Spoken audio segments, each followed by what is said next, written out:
This is Gary Grainger from bishopfm.com, and I'm here with Paul Barrere of Little Feet at the Cluny in Newcastle. Actually, we're standing out front. We are. Paul's smoking, man. Shivering. I just have a few quick questions. You've been on tour. How many gigs have you done so far? We have done, let's see, we did 5 in Ireland, 2 in Spain, 4 in Scotland. That's 11. A night off last night. We had a night off, finally, which was good. Yeah. And we're starting tonight here in Newcastle. We got 5 here in the UK. And then home for Christmas. And then we leave the day after Christmas with the whole band and go through 10 days in the States. You must do it because you love it, though. That's why you do it. We do it because we love it, and you know, the financial. The credit comes with it. So have you had a good reception so far on these? Yeah, it's been wonderful. The fans are just absolutely good. I mean, they're great. I think they like the difference of the Paul and Fred Acoustics show because it's more of a showplace for the songs of Little Feet as opposed to the band, which is so forceful. Excellent. You know, and we do a lot of songs that Little Feet, you know, seems to not do live on stage, like long distance, not long distance though, but Roll 'Em Easy, Trouble, things like that. Great songs, yeah. So you're pretty comfortable, you and Fred, doing this now? Oh yeah, we've been doing it 10 years already. I looked today, I had a quick search today, and I saw that I think it was 10 years until the first. You went to Japan, didn't you? Yeah. Again, and that was realised how long ago it was. We're going to see Fred sing tonight. I saw him with a microphone then. Yeah, I'm going to put him on for at least 2, maybe 3 songs. Any plans to take the duo in the studio, or are you just happy with the? No, we would love to get to the studio. The only problem with going to the studio these days is that, you know, Little Feet seems to travel a lot. We do a lot of shows. Well, these last few years we cut it back to about 80, 85 shows. Before that we were doing 120 shows a year, so we only love a lot. So when everybody's home, nobody wants to go anywhere home. Relax. And also Fred lives half the time in Arkansas, so we don't, you know, we're not in the same place at the same time. But we would love to do a studio record, and I think we should actually, because we've never done it.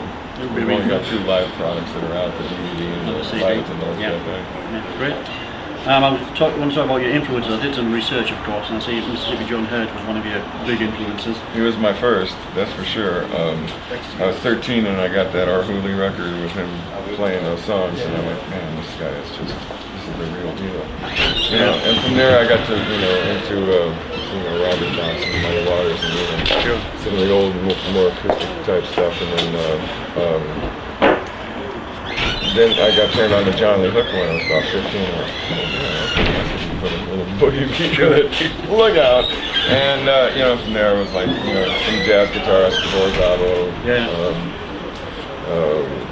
and then Jimi Hendrix hit the scene and was like, oh, okay. Now how can I do all of this? You can't do it all. I played a Mississippi John Hurt track on my blues show the other day, and I got an email from a guy who said, how can you not listen to Mississippi John Hurt and get cheered up? It's just his voice and everything about it makes you kind of smile, really. Yeah. And the mere fact that he wasn't discovered until he was in his 60s. I mean, that's just brilliant. Excellent. And I'm just talking about the blues. They're still very popular today. I mean, I was in a blues band until last year. I played blues in the band I'm in now. And all around here in the northeast, at least, although heavy metal has its stronghold here, heavy rock, there are quite a lot of blues bands around. And I just wondered what you thought, why that was. Why do people still like the blues? Do you have a view on it? I think it, you know, when I think of rock and roll, I think that rock and roll is nothing more than an extension of the blues, as was jazz. I mean, the blues was the roots of all that Americana, you know, music, really. And you know, there's just something really, really special about the blues when it's done well. Sure. Although I've been misquoted many times, there's in the States, Johnny Lang, you know, who opened for us when he was 15. And I was doing an interview with a newspaper, and they said, what do you think of Johnny Lang? And I said, well, the kid plays great, but the thing that astonishes me is he's 15 years old and he sings like he's had his heart kicked in 3 or 4 times, and that he drinks. You know? Yeah. So of course, can you sing it? Of course, the quote in the paper says, "Oh, Barrere thinks Johnny Lang drinks." You know? Wrong too. It seems like you have a hardcore following of fans from the old days. I mean, I first saw Little Feet here in Newcastle in 1972 at the City Hall. Oh yes. A great night. I remember it very well. Yeah, I do too. So you'll have those kind of fans tend. You probably have a lot of new fans. Do Yeah, I hope so. We you know, over these last 20 years since the band got back together, we've really grown a nice new fan base as well. And you know, we see in our audiences people from 16 to 66. You know, it's amazing to me. Well, my kids certainly, they don't get fed up with listening to the Feet, but they do hear it quite a lot in the car. Which is great. I was wondering if some of the younger fans might know the songs rather than the band, because your songs have been covered by various people. That's true.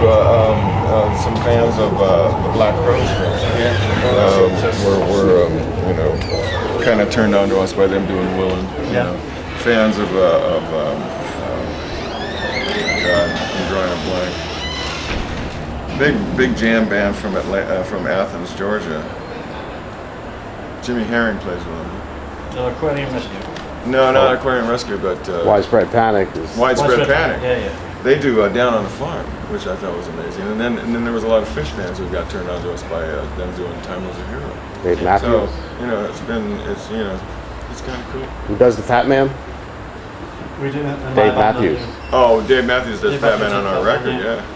And it's on my band's playlist. Fat Man, we had a good run through last night of it. Oh, good. I love that. But I do some solo gigs about blues and stuff, but I always throw in with them, Yeah. which always goes down well. I played a charity rock gig not too long ago where everybody else in the band on the gig list was a heavy rock band. Yeah. And I did my 40 minutes acoustic thing, some Dead tunes, Nice. Soulshine, Yeah. and Willin. And Willin always gets people who, oh yes, I remember this from the old days. I got a funny story about one. Joel Tepp, he plays clarinet and guitar and harmonica, and he played with Lonnie for a long time. He was playing with Danny O'Keefe. He was coming through the Los Angeles airport. He was getting on a plane, and he had to go through the TSA, you know, the search and seizure place. And they were looking at his guitar. And I said, "What do you got there?" And he goes, "Oh, I was just down here on a gig, you know, and I played this song, Willin'," and everybody went, "Oh, I know that song." So he had everybody in TSA singing "We Whites and Wine." Excellent. That was amazing. When he got the bin over there, oh, we got some music. Really. Really good. I'm going to ask about hot tomato, or how you, as you might say, hot tomato. Yes, yeah. Are you planning on signing any other artists, or is it purely for Feet? It's just for Feet right now. We've never gotten it to the point where we've got funding to do other artists and so forth. But you know, I got a really good feeling that the next Feet record is going to go back to Hot Tomato. Yeah. It just works out great for us because we sell them live at the gig. Of course. And all that stuff. And I guess it gives you total control over everything Yeah, as well. which is always nice. Yeah.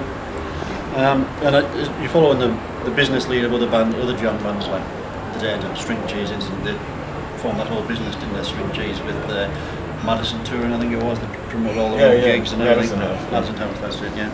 So that's great, and of course, Chris there who's videoing this is the keeper of the archives. Yeah, and it's amazing to me that he jumps on a plane, comes over to ramble around jolly old England with us, and I've got shelves full of live Little Feet shows, some of which I've had from Chris, and of course these days we all download them. Yeah. I guess you're still okay with all that happening. Oh yeah, absolutely. It's a great way to promote the band first of all, and people who download and trade and all that stuff. If you actually do an actual release, they go buy it. Of course, yeah. I don't have any problem with it. That's great. A couple more questions, Paul, then we get out of the cold if that's okay. Right.